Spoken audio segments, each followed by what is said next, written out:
My name is Edward Schatz. I'm the acting director of the Center for European, Russian, and Eurasian Studies here at the Munk School of Global Affairs and Public Policy. Before I hand the floor over to my colleague, Professor Alexander Reisenbichler, to introduce today's esteemed guest, let me say a few words about this series which we at CERES are celebrating today. This is the second annual lecture of the Daniel and Elizabeth Damov Lecture in European Affairs. Our first was in March 2019, which seems like a very long time ago, when we hosted Professor Christian Lecain from Sciences Po in Paris. We had planned that today's speaker, Dr. Constanze Stelzenmüller, would join us physically in Toronto in May for this lecture. Well, we all know what happened, and so we decided not to delay, and so here we are, of course, on Zoom, as we are for many other kinds of events in our lives these days. The series is sponsored by a long and dear friend of CERES and its predecessor, CREAS, the Center for Russian and East European Studies, Mr. Daniel Damov. Since the 1990s, Mr. Damov and his late wife, Elizabeth, again, long cherished friends of CERES and the Munk School, have been enthusiastic supporters of our small but dynamic Bulgarian studies program.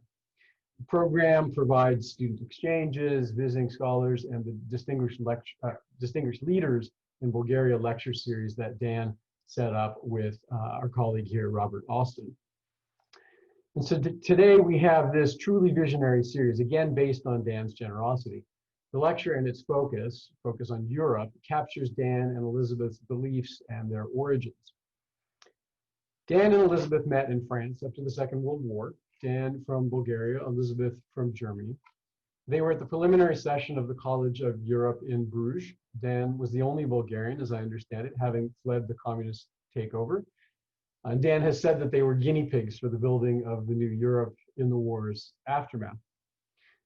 Both Dan and Elizabeth became great Canadians and made extraordinary contributions to this country, but they also remained dedicated to their roots. They were firm believers in European integration, the European idea, and the promise of peace and prosperity.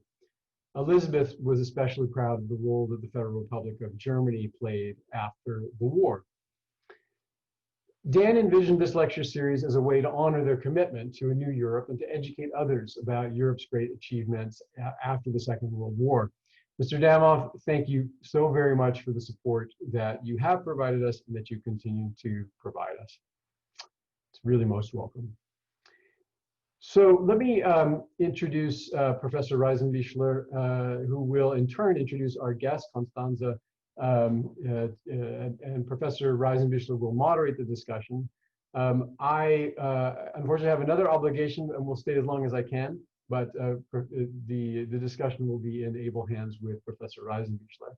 Briefly about Alexander Reisenbichler is an assistant professor in the Department of Political Science here at the University of Toronto. He's also research coordinator of the Joint Initiative in German and European Studies at the Munk School of Global Affairs and Public Policy. Next year, he will be either a virtual or a physically present fellow at the Center for European Studies at Harvard University. Terrific colleague, terrific scholar and political economist. Alex, over to you to introduce our guest for today's lecture.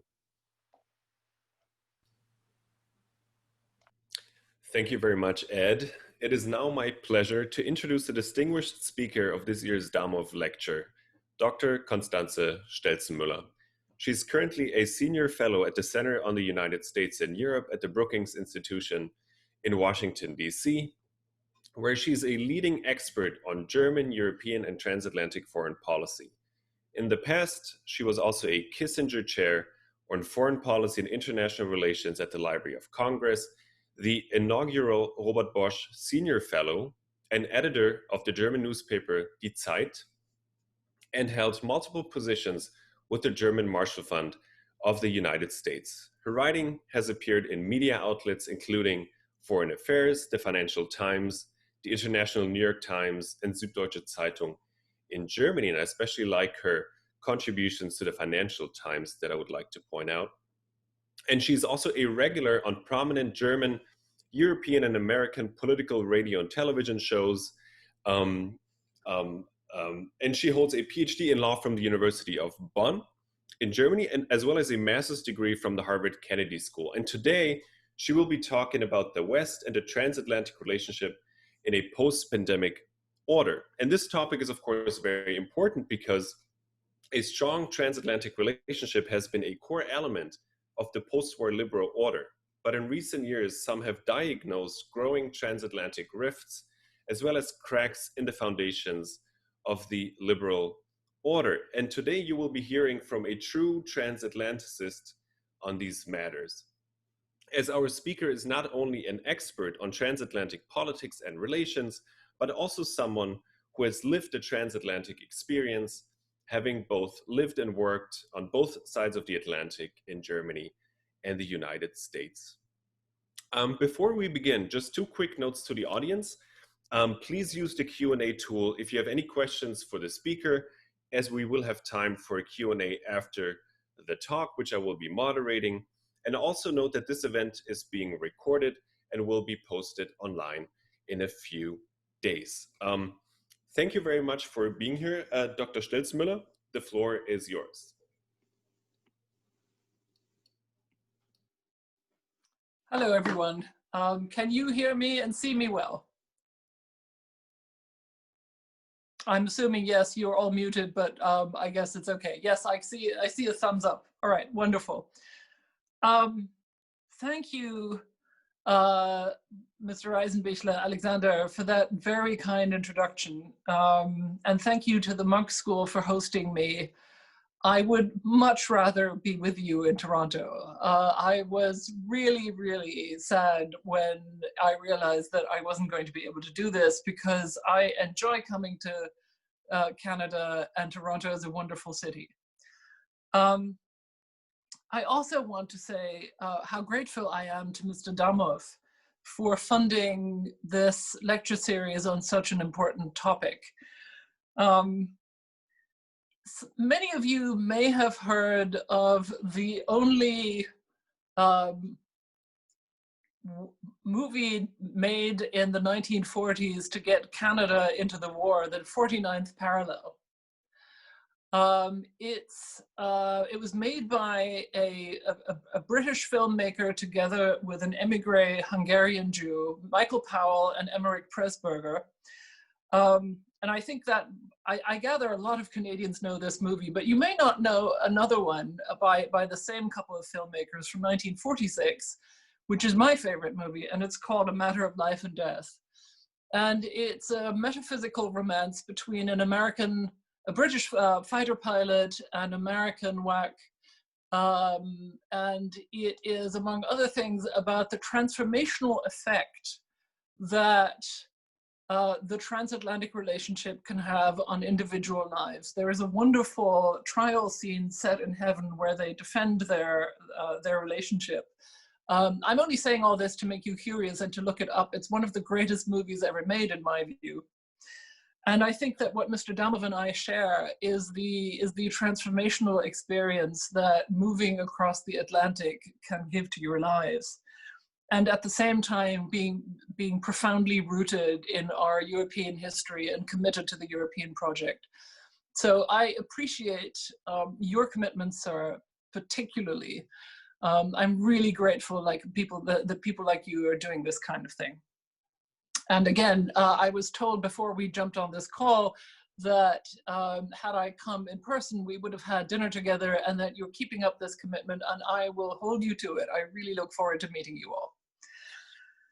Now, it's a great honor to be invited to reflect before you all and your audience on the future of Europe in and after the pandemic. But I do want to say that I'm also mindful, as I speak to you, of a saying by the great German Jewish philosopher Ernst Bloch, that history unfolds in the darkness of the lived moment. And I think rarely has that warning been as true as it is now. So if I speak to you now, I am asking myself what I will think of my remarks in 6 months. I'll be able to tell you in 6 months. Maybe we'll meet for dinner then. I want to talk about three questions in particular. The first one is the consequences of the pandemic for geopolitics, or to put it more simply, the way we think about the world. My second section will be about the US elections and their potential impact on the transatlantic relationship. We're now 20 days out from this momentous event. And my third section of remarks will be on the implications of all this for Europe and including my own country, Germany. And I'd like to end with some thoughts about what a new transatlantic bargain could look like. So let me start with the consequences of this pandemic for geopolitics. Now,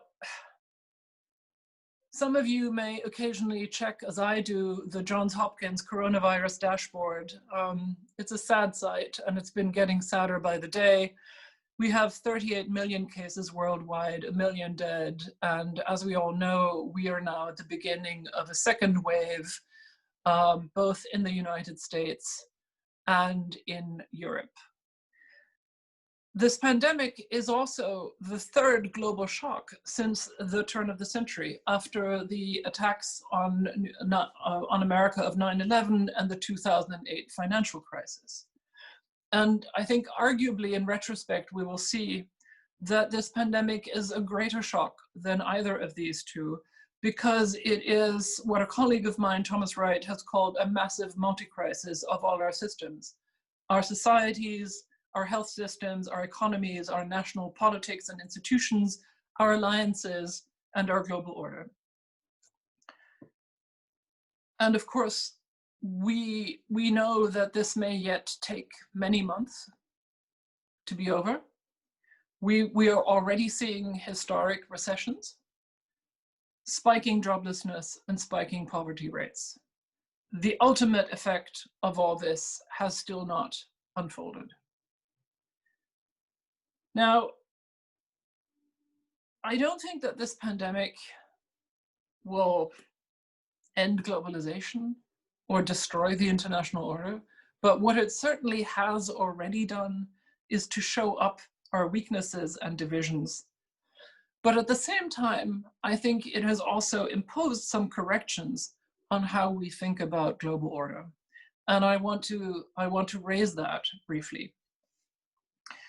Before the pandemic, there was something of a consensus in international thinking about the world that the world had moved from a collaborative, liberal, rules-based order to one that was marked by great power competition and state sovereignty. A state and sovereignty of great powers in particular that could uncouple from world order if they so chose. And I think what the pandemic has shown us is two things. One is that even for great powers and the superpower, interdependence is real. Viruses don't care about power. They're not particularly interested in state sovereignty. And it's really helpful if we can collaborate internationally to combat it.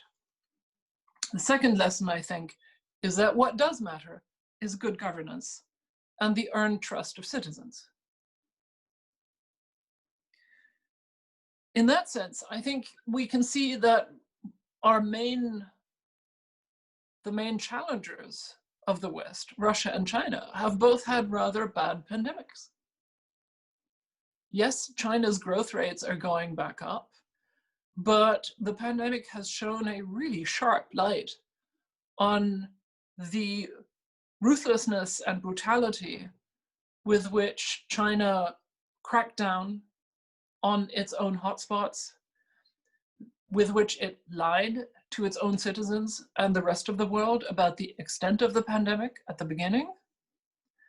And of course, all this is happening at the same time as the West is growing increasingly concerned about China's horrific mistreatment of its minorities, in particular 1 million Uyghurs who are in labor camps in Western China, and its threats and crackdowns on Hong Kong and against Taiwan.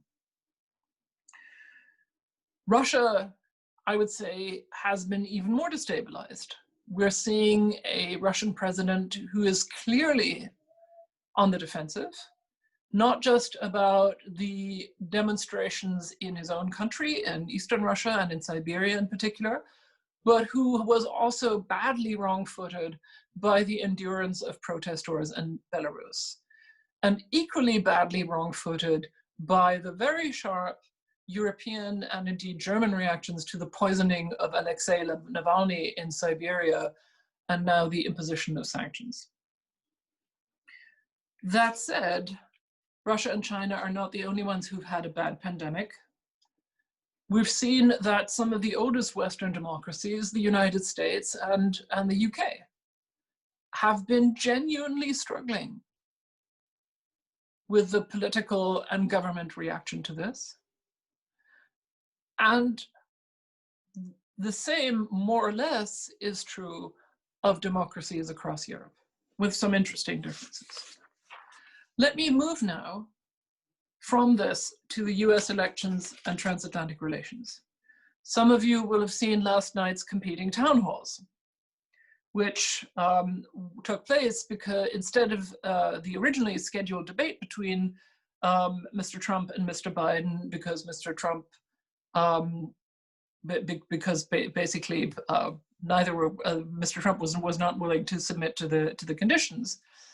And we've already seen the comparisons to Mr. Rogers versus the Joker in the Twitter sphere. Let's just say that one debate was not very edifying, and the other one was so edifying that it was almost a little concerning. The one thing I think that is clear now, less than 3 weeks before the election, is that the preservation of social peace and political peace in America hinges on two things: an above average voter turnout, and that already seems to be happening. 15 million Americans have already voted, often in person, but also on a fast and clear outcome. That's not impossible. There are certain states like Florida that the president has to win if he is to be given a second term. And if he does not win Florida, which counts its votes early in election night, then he will have lost the vote. But while that's a possible outcome, it is not the most likely one. And what is equally likely, at least, is a prolonged period of uncertainty and political chaos, a constitutional conflict that would have to be resolved by Congress or the Supreme Court, and that such a situation could bring with it the potential for destructive meddling, either by external powers or by domestic extremists, is nothing that I need to explain to you. So, well, I have to say I can't wait for election day, although I'm a German citizen and I can't vote. I'm also still deeply worried about what comes after that. Let me move now to what a second term or a Joe Biden as the 46th president of the United States would mean for America and for the transatlantic relationship. We've already seen now 4 years of Trump. And those of us who argued from the beginning, and I have to say I was one of them, in fact, I wrote an essay called "Normal is Over," who argued against the normalization of this president by institutions and by the political caste, have, I'm sad to say, been proven correct. So we know what would come in a second administration. We would see a continuation of this ruthless America First policy in an ethno-nationalist framework, but with even less checks and balances by the institutions. There would be an increasing role for family and loyalists, and a continued decline of the power bureaucracies. The GOP would continue to self-radicalize. And all this would weaken US governance and legitimacy at a time when the world is in turmoil.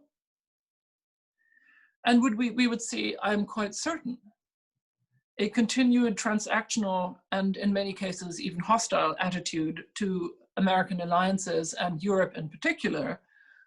And as we now know from The Room Where It Happened, the book by John Bolton, the former national security advisor, Trump was far closer to taking the United States out of NATO than people were willing to believe at the time.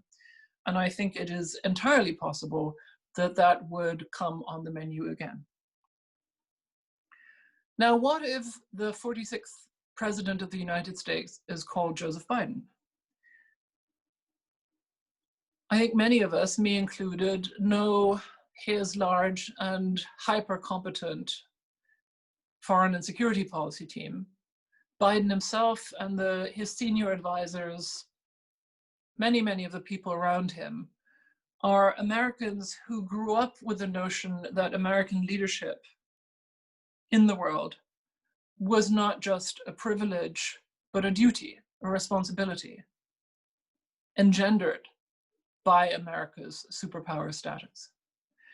And I am absolutely certain, again, based on my knowledge of the people who work for him, that they understand the worth of America's alliances and would treat allies with respect and warmth. But the world has changed, and America has changed, and not just in the last 4 years. And on that point, I suspect there may be some differences within the Biden camp. My colleague at Brookings, Tom Wright, has written eloquently about the restorationists versus the reformers and the differences between them. This is not the place to go into that. We might want to do that in discussion. But the point I want to make is that in any case, a Biden administration would have a huge repair job at home, one that would dwarf the job faced by Barack Obama at the height of the global financial crisis in 2009. Some of you will recall the famous Onion headline. The Onion is this satirical little newspaper in Washington. And the headline on the day of Barack Obama's inauguration said, "Black man gets worst job in America." Well, this would be that, but larger and more complex by dimensions. And I think a President Biden would face a radicalized opposition from the conservative camp that also would make the Freedom Caucus and the Tea Party of the early 2000s seem like Sunday morning softball practice in the park. All that would mean that a Biden administration would have little bandwidth for foreign and security policy, an inclination to focus on China as the main threat, and a real need for allies to pick up a greater share of the burden. One that I have to say that I sympathize with greatly. Now let me come to the third part of my remarks, which is the consequences and lessons for Europe of all this.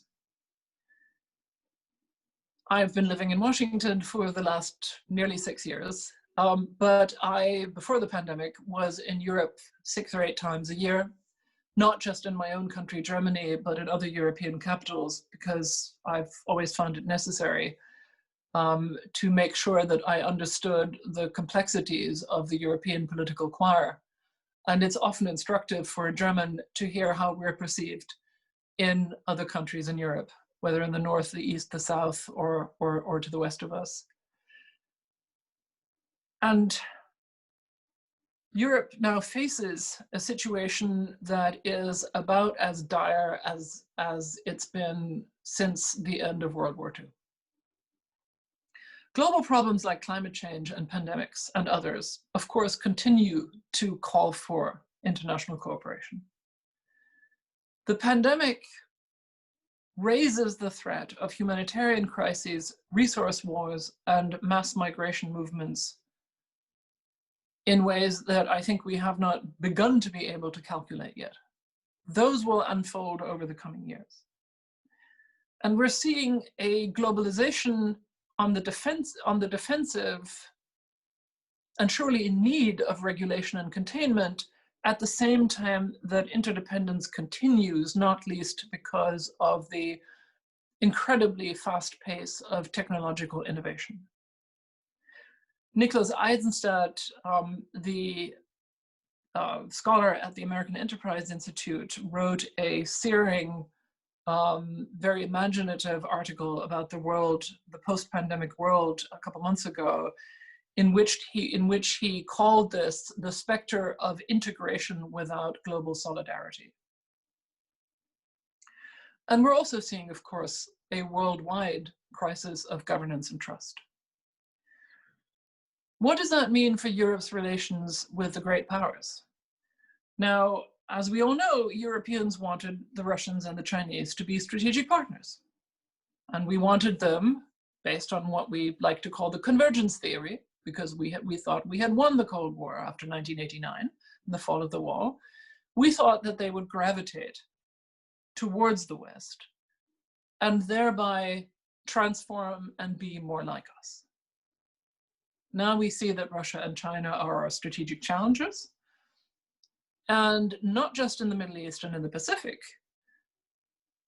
where the EU does have real strategic interests, not just in terms of trade or labor migration, but also in terms of its security.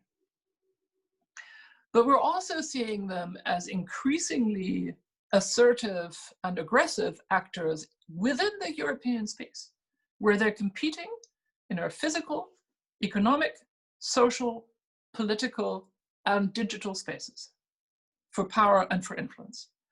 Russia, in search of spheres of influence and in an attempt to delegitimize the West, culturally and ideologically. China, in search of a global dominance, an end to the American age, and aggressively in search of physical and digital economic assets to incorporate into an ever denser global network.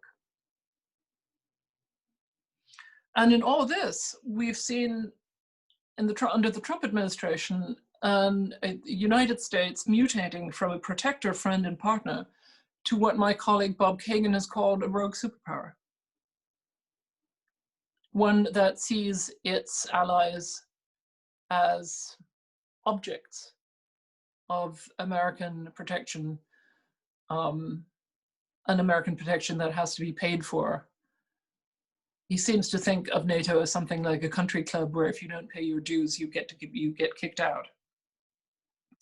So in sum, great power competition is not just taking place within the world, it's taking place in Europe, over Europe, about Europe, and includes our ally, the United States, at least under Trump. All of what I've just described amounts to the perfect geostrategic storm for Europe, which of course depends on an open, free, and rules-based international order like no other region in the world. Now, this is the place to say that I think we've made some fairly significant contributions to our own dilemma.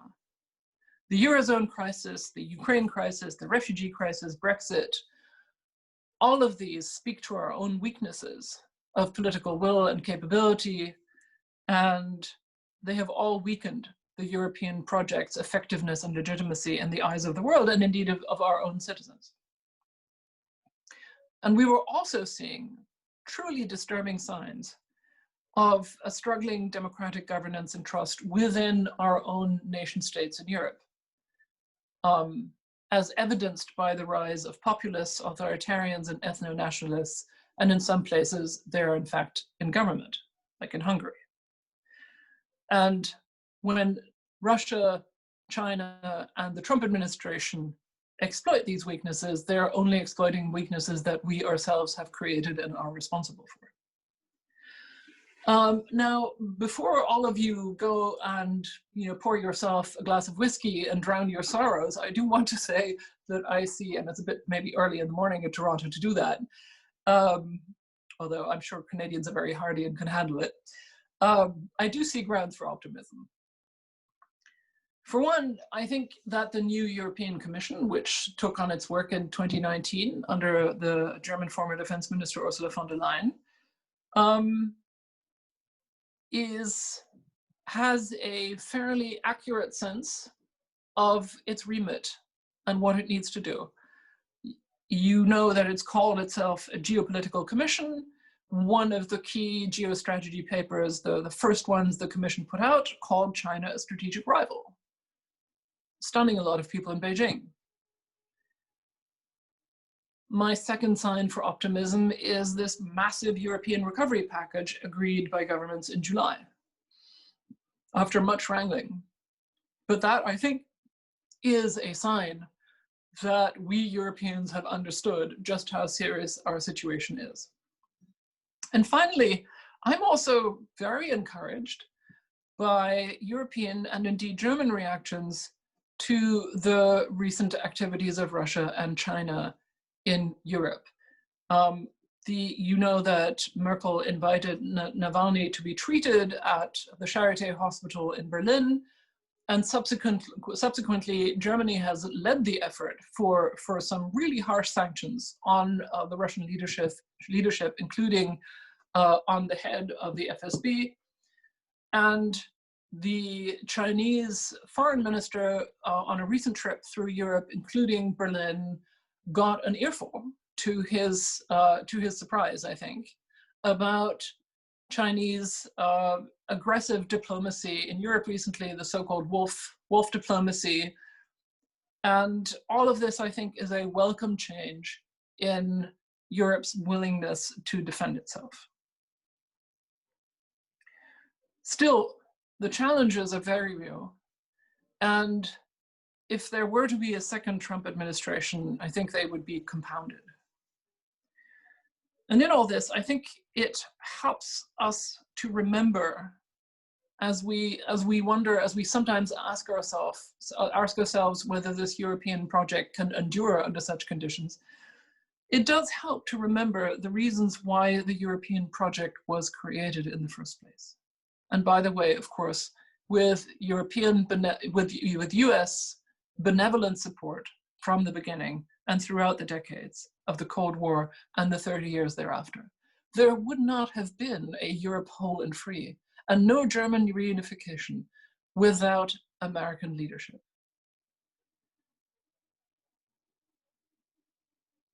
And those three reasons were peace, prosperity, and democratic transformation between 1945 and 89, and then again for 30 years after 1989 as we enlarged Europe's democratic remit. But as we see during this pandemic, and as I think I've just made clear, those three rationales, peace, prosperity, and democratic transformation, still hold. They're not history. It became fashionable a while ago to suggest that that was over and we needed to look for a new one.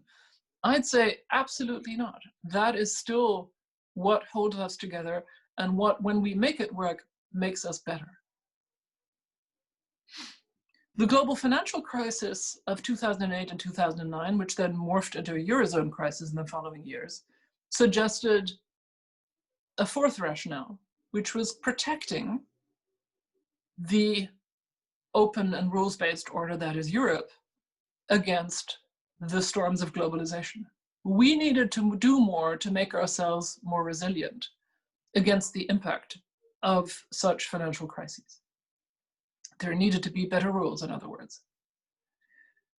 And I would say that this current phase we find ourselves in, the pandemic, suggests expanding this theme of protection and resilience to what has been called strategic sovereignty, by which I mean not strategic autonomy, which is a French buzzword that is a red flag for a number of other Europeans, particularly the Eastern Europeans, but also for, I think, some in Berlin, not least the Chancellor. I mean sovereignty not in the sense of Europe becoming autonomous in the alliance or decoupling from globalization, but what I do mean is that we need to work really hard to recover agency. And that agency for a deeply interdependent and vulnerable Europe that has indefensible borders.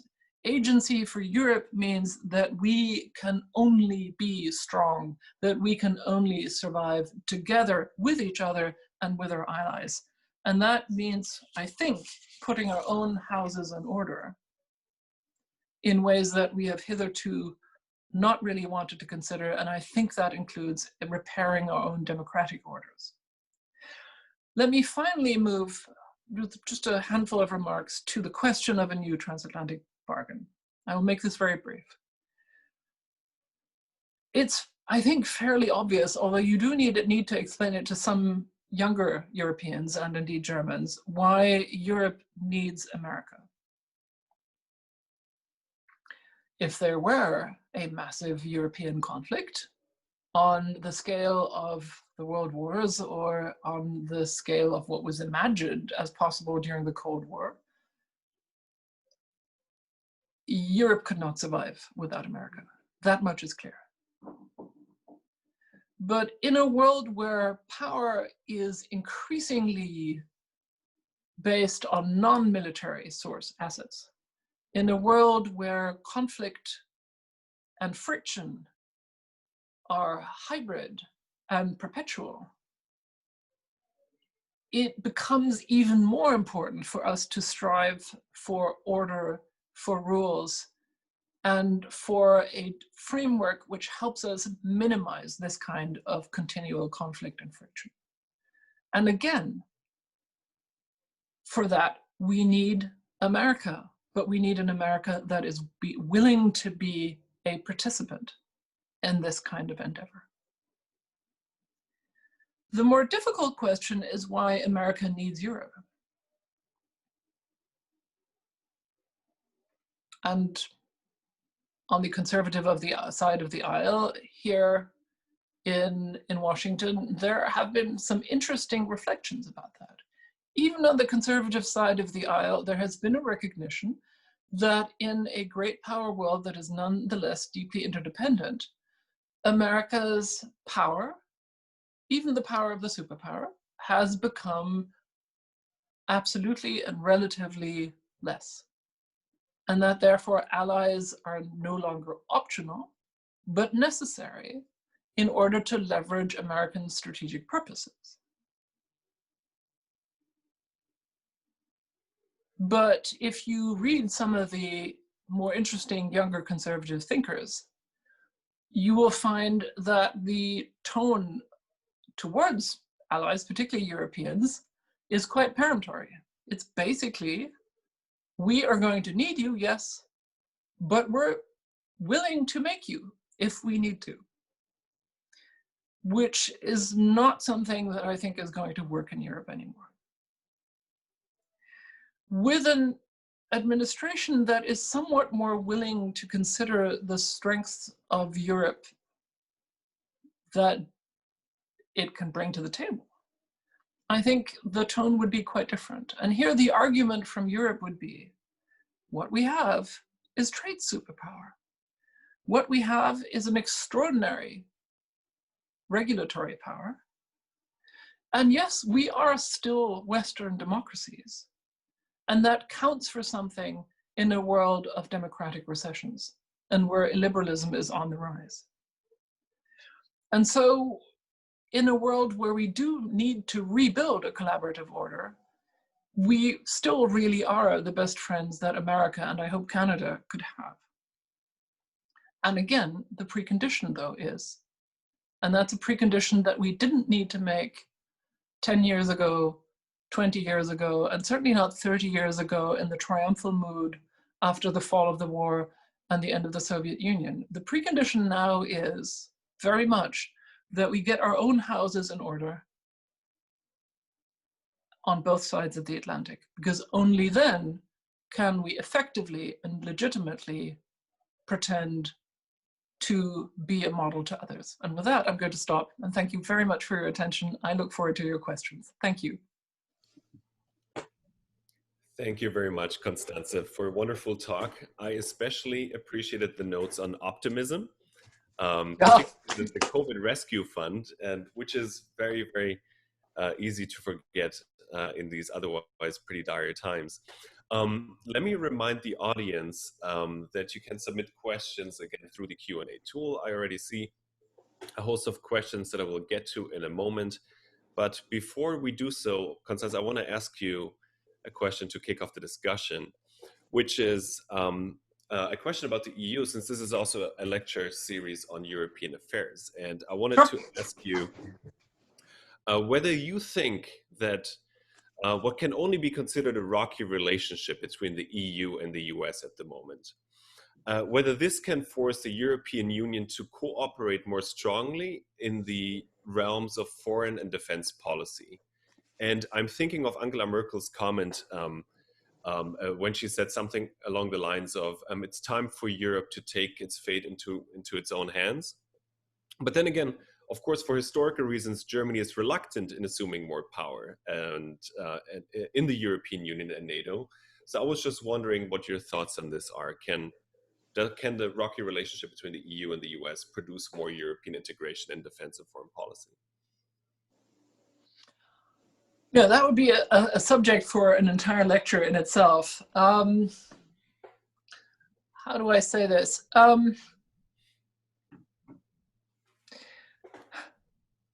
Let me point out the obvious, which is that one of the ironies of the pandemic recessions in Europe is that we're suddenly are looking much better at keeping our defense commitments.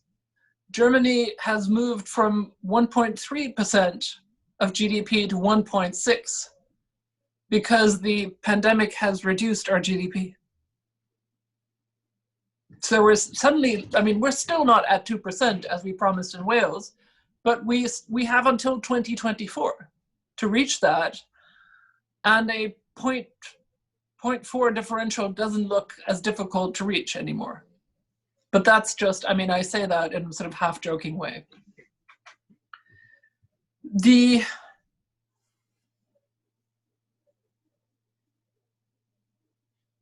truth is that the defense and defense industrial cooperation within the NATO space is a genuinely devilish problem. And I personally think that the biggest wedge there is not so much political will or disagreements on the strategic purpose of the alliance within Europe or between America and Europe, but the insanely rapid pace of technological innovation. And the fact that what used to be dumb pieces of iron that soldiers would lug around with them or drive around in now all have electronic components, which just reduce the life cycles of platforms and of kit.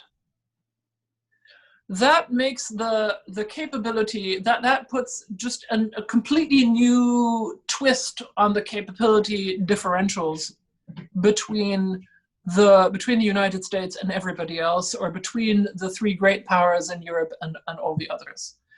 And the truth is that not even the three great powers in Europe these days can afford full spectrum forces. So in this situation, it would certainly be helpful if we could agree on some transatlantic lighthouse projects. It would also be helpful if the United States didn't try to prevent European defense integration, as it has occasionally been known to do. But that's a discussion that we're only going to have with the Biden administration. With a second Trump administration, I think Europeans are going to have to ask themselves, what happens to who is going to be the backbone of NATO if America leaves? And what I can say to you is that I think that the recognition of that this is being recognized in Europe, and that I have to say that the current German defense minister, Annegret Kramp-Karrenbauer, she of the unpronounceable name, even more unpronounceable than mine, while she did a not great job as Angela Merkel's putative successor as party chief, is doing a quite remarkable job as defense minister. I am seeing her pushing the envelope on military capabilities, on strategic thinking in ways that none of her predecessors did. And I think that that is, and particularly sending out the message to Europe's smaller powers that Germany is willing to serve as a backbone, at least in, obviously not in a sort of continent-wide conflagration, but in smaller to medium-sized operations, which is already a huge step. Sorry, that was a somewhat specialist answer. I'm not sure whether I completely answered your question, but yeah. Yes. Okay. Yes, and you mentioned a possible Biden victory, and this is here's one question from the audience by a colleague, Professor Kasekamp. I know Andres. Hi, Andres. Yes, Andres, exactly. Andres asks, with a Biden victory, would there be any change in the relationship with some populist right-wing European governments, especially Hungary and Poland? Yeah, I mean that's the $6 million question, isn't it? I think I'm not divulging any secrets when I say that I'm a member of a couple of working groups, transatlantic working groups, writing papers, and in fact I've co-authored one on democracy in the alliance that we had a discussion on this morning at 8 a.m. So you're already my second engagement of the morning. And I think that there is a feeling that what's happening in Hungary and to some degree in Poland is the rest of Europe's and is also America's and the alliance's business, because it undermines not just the functionality of NATO, the military, and the legitimacy of NATO, the alliance's military arm, but also undermines the transatlantic alliance's political effectiveness and credibility. Now, there are zero really, except there's the NATO treaty gives no enforceable hook for sanctioning democratic backsliding. The EU treaty does, and all of you will have seen how difficult that is. But I think there are many, many political ways of leveraging the joint assets, political assets that we have. After all, the Hungarians are very keen on EU cohesion funds. Presumably, they're also very keen on not being kicked out of meetings at NATO or on not having intelligence shared with them. And I think it needs to be pointed out to the Hungarians that their cozy relationships with Russia and China are under observation, including by European and American intelligence agencies. And the final point here is that we have seen, particularly in recent municipal elections in Hungary and in Poland, just how strongly the civil societies of these countries, and I might mention Turkey here as well, the NATO member, how strongly these societies rely on Western democracies to support them and protect them against the predations of their own governments. And so, Andres, my answer to you is a resounding yes. We're going to have to figure it out, and some of this is tricky, but absolutely. Very good. Thank you for your answer. We have another question by another terrific colleague, Randall Hansen, Professor Randall Hansen. Hi, Randall. Yes, you also know Randall. Sure. So, Randall, if you allow me to rephrase your questions, how can the EU step up its game on the geopolitical stage when one of its most important members left, the United Kingdom, especially one of the members with one of the most serious armed forces? So how can the EU step up its geopolitical game with one of its key members leaving that had a serious armed forces? Yeah, that's another really hard conundrum, isn't it? I think that particularly for Berlin and some of the Dutch and the Nordics, the departure of Great Britain from the EU was a serious blow because it was seen as a counterweight to particularly to the French take on European strategic sovereignty, French reservations with regard to NATO, as recently expressed in the famous Macron interview where he said that NATO was brain dead, which was considered by many diplomats, I think, as deeply unhelpful, which of course is a euphemism. And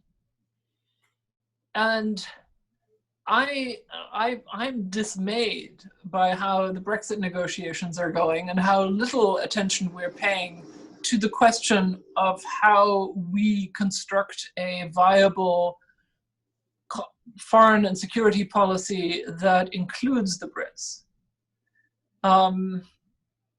But I have to say that I think, I'm happy to accept blame on the side of the Commission, but I'm getting the distinct recent impression that Michel Barnier, the negotiator, does have the broad support of the continental European nations and the Irish. And that currently it's the Johnson government that is looking very much on the defensive. And I wish that were not the case, frankly. But I think that what we're looking at is really not just a leadership issue, but a larger issue of governance in Britain that has created and also very polarized politics and a political and leadership culture whose issues go well beyond the personalities involved at the top. And I mean, that's a concern to all of us. And I have to tell you, I happened to be in Berlin on the day of the Brexit vote. And I woke up to the news and I mean, at the risk of sounding sentimental, I cried a bit in the shower in the morning. And then took a bicycle into the office that I was using at the Bosch Foundation at the time, which is next to the Foreign Ministry. And as I got closer, in fact, in the Tiergarten, the Central Park of Berlin, I could see little groups of people, some of them that I knew, standing in animated discussion and discussing Brexit, on their way to work. They had just stopped, they'd seen people that they knew, and they were standing there in the middle of the park or the road in central Berlin and saying, what are we going to do now? This was as though we had been struck by lightning. I'm never going to forget that day. And I honestly, this is something that we need to fix. On the subject of Brexit, Sir Graham Watson, who is also a Monk Fellow, is asking a question about that. Do you believe that Brexit may be the trigger for, or may have allowed, a faster integration of the EU? That's been speculated. And I think certainly Emmanuel Macron would love that. And I think that was a hope in the Élysée and in the Quai d'Orsay that one of the prime obstacles against deeper integration would be removed. But I think that I have to say that I think that while I appreciate the willingness of Macron to think outside the box and the urgency of his proposals, and I mean that. I'm not saying that with the least element of snarkiness. I really do appreciate that, because I find Chancellor Merkel's incrementalism maddening often, and I think that on key issues she's been behind the curve on what needs to be done. But I think again and again, the Macron administration has, I think, failed to follow through with what needs to be done in a Europe of 27, which is convince your neighbors. And you're not going to convince the Eastern Europeans by saying that NATO is brain dead. And you're not going to convince anyone, really, by not going around Europe and working relationships with leaders and with civil societies. That is not how Europe works anymore. A Franco-German tandem with, I think, from the Paris, the perspective of Paris, the French telling the Germans how to execute their ideas, that just doesn't work anymore. And I think that the Chancellor's method, as irritating as I often find it, of patiently bridging quite fundamental divides on many of these issues of integration will be more effective in the long run. So I think frankly, we are going to see pragmatic levels of integration where we think that the changes in the geostrategic landscape require that. And two things that I could see are a continuing integration of monetary union, banking union, this kind of thing, simply because the halfway house that we're in now is a vulnerability in itself, as we learned during the financial crisis. And secondly, I think there has to be greater attention paid to the debilitating, destabilizing impacts of corrupt financial flows on our democracies and on our effectiveness and legitimacy, and on external powers' attempts to buy strategic companies, physical assets, parts of the digital communication space that then are used to political purpose and turned against us. I think those are levels where I think Europe needs to have a Europe-wide answer. Now, again, and this is sort of a technical point, but it's an important one. It's the choice we have here is either to push that up to Brussels and the EU Commission, in other words, to federalize the question. But there's also always the other choice of saying we leave this at an intergovernmental level, which is then maximizes national political sovereignty, but is also, as we know from council meetings, a hell of a lot of work. It's frankly, it's a trade-off where there's no one-size-fits-all answer, but those are the two options. And I suspect we will be, we're not, I don't think we're heading in the direction of straight federalization anytime soon. Okay, thank you. We have a question from a student. You mentioned the potential for an unclear election result. Do you think there's a possible scenario in which some form of civil war or unrest could emerge in the US? No, I don't, actually. I really don't. I think that's, I mean, a lot of us have read the Barton Gellman piece in the Atlantic that laid out the ways in which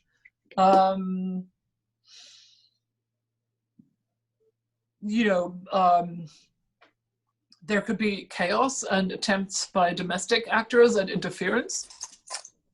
And I mean, I accept that that's possible, but I do think that there is a tremendous amount of, that the domestic institutions are a counterweight here. Let me cite 2 points.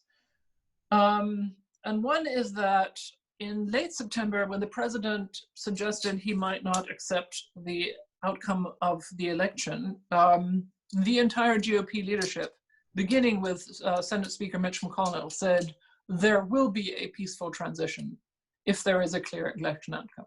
Now, footnote, if it's not clear, we have things to discuss.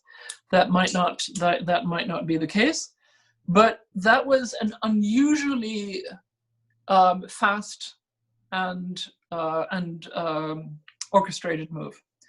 And the second point I want to make is that the leaders of the American military have made it crystal clear from early June, when the protests across the country began after the murder of George Floyd, and the 82nd Airborne was called to Washington and bayonets were issued to domestic police paramilitary units, the leadership of the US military made it very clear that they would not be a part of this. With a forcefulness and a visibility that had not been seen in American civil military relations, I think, in the history of the Republic. And I think that a great deal of thinking about this kind of situation has been going on within the security institutions in the United States to make sure that unregulated militias would not be able to carry the day in such a situation. Very good. Another question by Randall. On the 750 billion debt relief, it is a major step forward, but is it enough? Do we need a complete banking union with common rules across the EU and a European Central Bank with powers equivalent to those of the Fed? Do you think the debt agreement is as far as Berlin will go, or rather that it's turning a point? A new German openness to substantial transfer of fiscal power and authority to the EU? Randall, again, that's another $60 million question, and I suspect it depends on how the pandemic develops. I mean, the fact that Merkel's CDU and Merkel herself moved on this package and on European debt issuance is historic, is an extraordinary shift. And this could go either way. There could be a feeling in Berlin that's exhausted the political capital that we currently have. Or we see, particularly, I think if the pandemic should sort of flatten out, which right now it's not looking like.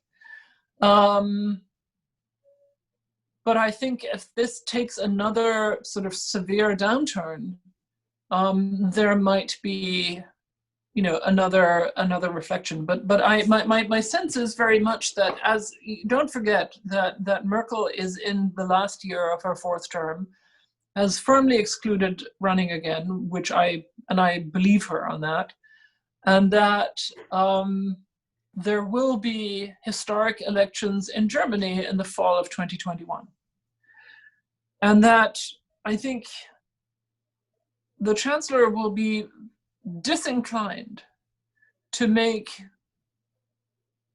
decisions of a weight and nature that her successor would have to execute and pay for without having had a voice in them.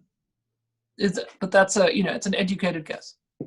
Again, it depends on how severe the crisis gets between now and in 12 months. Very good. So I don't know, Constanze, if you remember, but we actually met 5 years ago in Washington, D.C. at the German Marshall Fund, and it was definitely a different time back then. Oh, God. And 6 months ago feels like a different time. Absolutely, yeah. And I have one question that I wanted to ask you myself again, which is, one thing is clear: the Trump presidency certainly has not helped the transatlantic relationship. I think we would both unequivocally agree on that.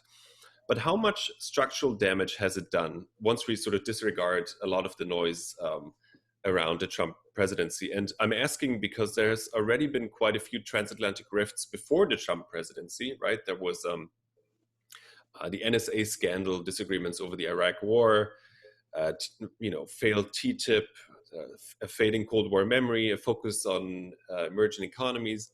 So how much structural damage has the Trump presidency done on top of already existing sort of transatlantic rifts of the past?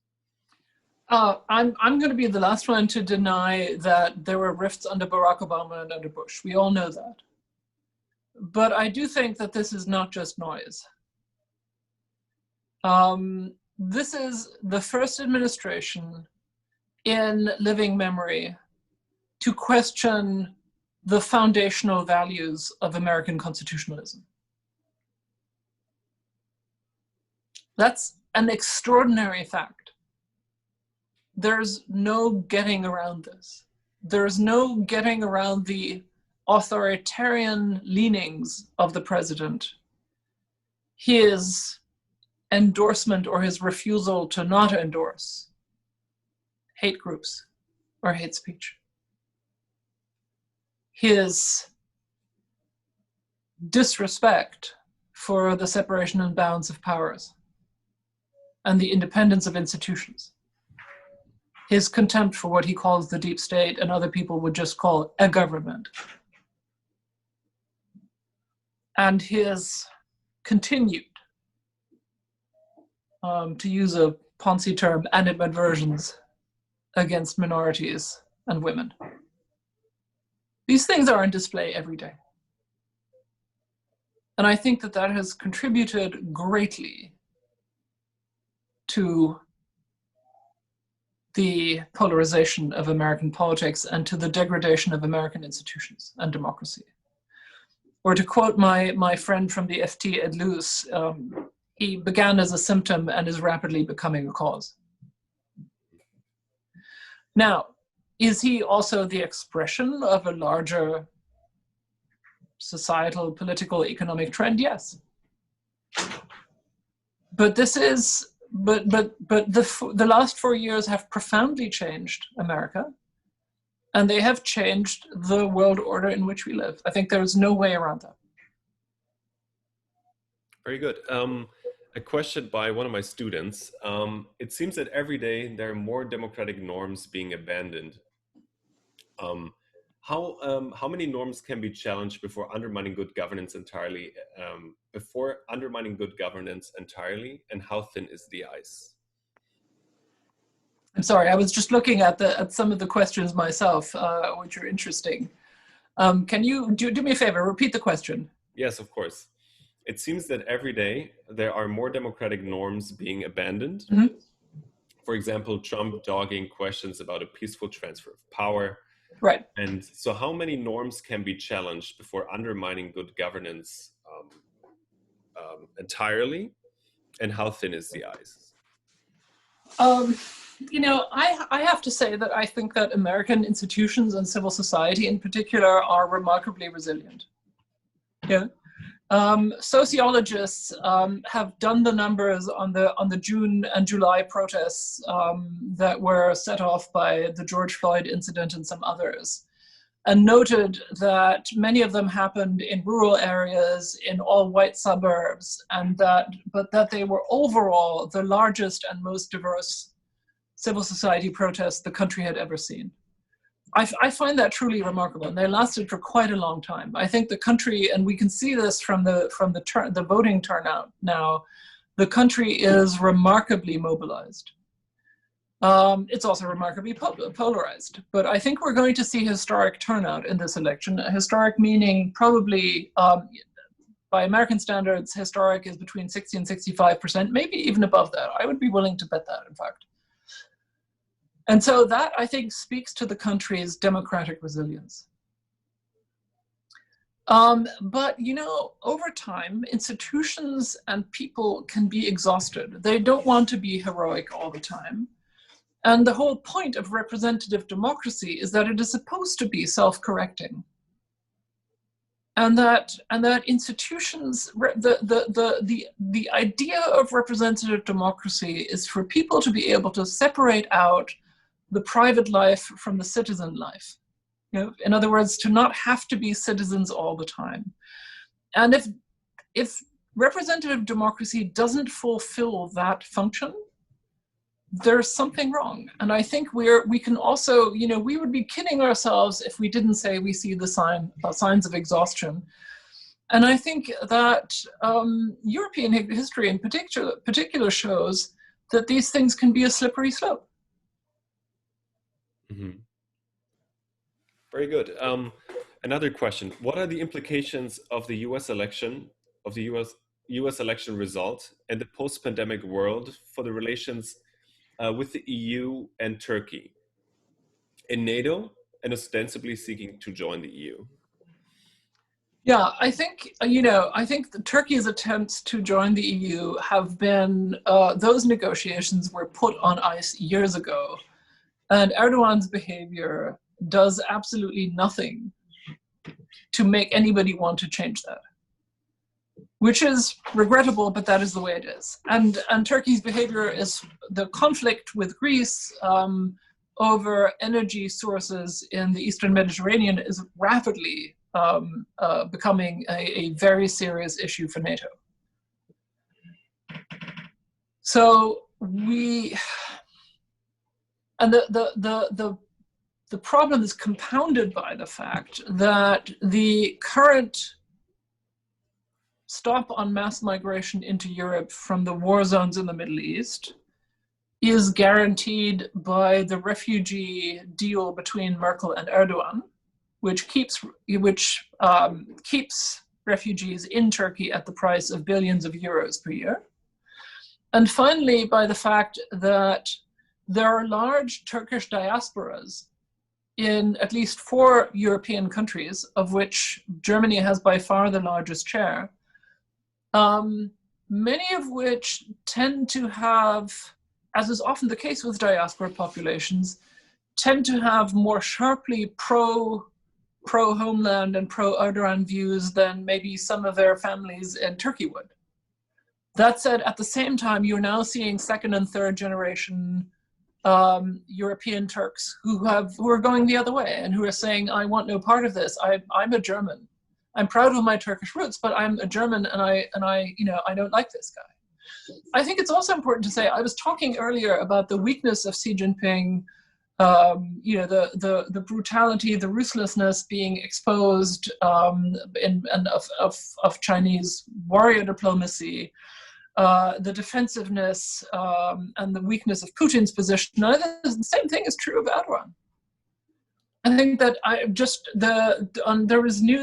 there was a piece in the Washington Post this morning that noted that Erdogan is currently prosecuting an academic for whom he accuses, a Turkish academic whom he accuses of masterminding the 2016 coup together with an American scholar, Henry Barkey.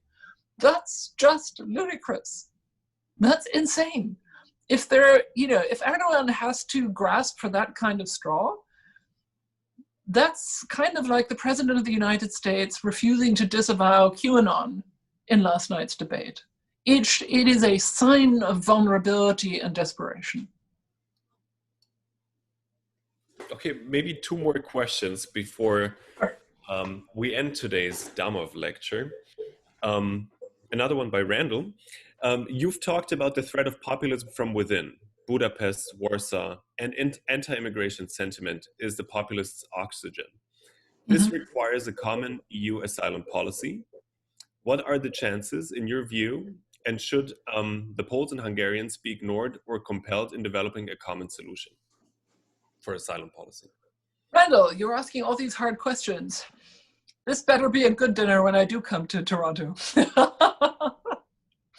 But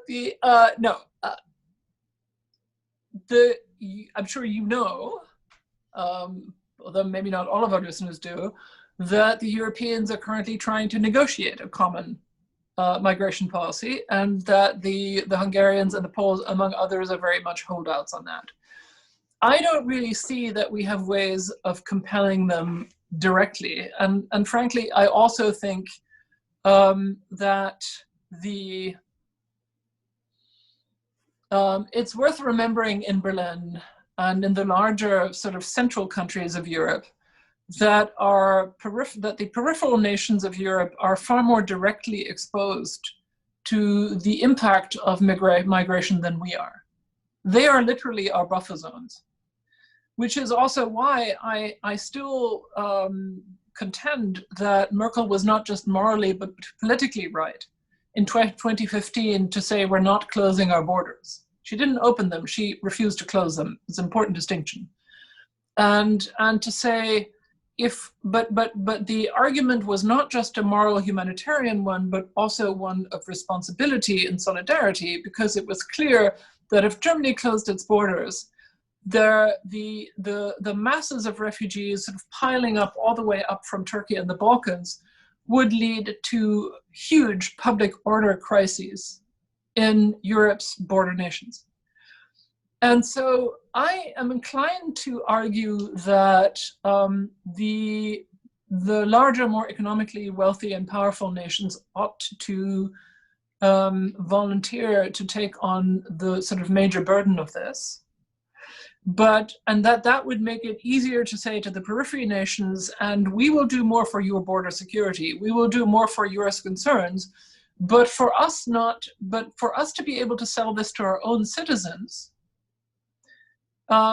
it would be very helpful if you could undertake to not oppose everything that we're trying to do here fundamentally, and frame it in culture war terms of Judeo-Christian battles against Islam, but say that you will also take in a homeopathic doses and go with this program that we're developing, which is very far from being a one-size-fits-all sort of approach.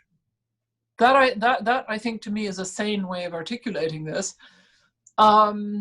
And but I'm not sure that either. The thing is that both the PiS government in Poland and Orban have gone to town on the sort of Judeo-Christian culture war narrative in ways that very often have a really disturbing anti-Semitic sort of underlying narrative that's very close to the surface, and that I find profoundly disturbing and distasteful. And frankly, I think we should call them out on this much more often than we do. I would very much agree with that. And this brings us to our last question, perhaps. And if you would like to insert any final remarks on today's talk, feel free to do so now. So how can we strengthen the transatlantic relationship again? And by we, I mean Canada, and the EU and Germany, and how can we work towards a stronger transatlantic relationship in the future? And how optimistic are you that we can actually achieve that? I tend to think that crises are really good for making us all understand what matters. It does kind of show you what the alternative is. And I don't know about you. I mean, I've seen a couple. I've been in this business since the early 90s as a cub reporter, and then later, after about 15 years, a think tank analyst. And I've been to Rwanda in '94 and to Afghanistan in 2002 and to the Balkans, and I've covered war crimes tribunals, and I've seen my share of really bad stuff. But this is a genuinely scary time. I don't think I've been as scared and felt as personally powerless and worried as I have in this phase. And it's not so much because of this sort of, the invisible pandemic that could hit us at any moment, but because of what seems to me a decaying commitment and a sense of powerlessness with regard to our democratic operating systems, which to me define who we are and what we learned from World War II and the Holocaust. So I think that the crisis is severe enough to make us reevaluate where we stand and what we need to do. And I do think as Europeans, as I tried to say earlier, we have a great deal to offer. We are a trade superpower. We are a regulatory great power. And if we can make sure that our democracies do what they're supposed to do, we can keep the authoritarians at bay. And I think that we can then, deserve the aspiration of being a good partner to a, benevolent, constructive, cooperative America. That's my take. All right. Thank you very much, Constanze. And this concludes our Damov lecture for today. Thank you very much, everyone, for tuning in, and I hope to see everybody soon. Well, thank you very much for inviting me, and my special thanks to Mr. Damov, who I hope I get the chance to meet soon. And as I say, I'm holding all of you to that promise of dinner in Toronto. I'll take the next plane if I can. Bye-bye. Thank you. Thanks. It was a pleasure.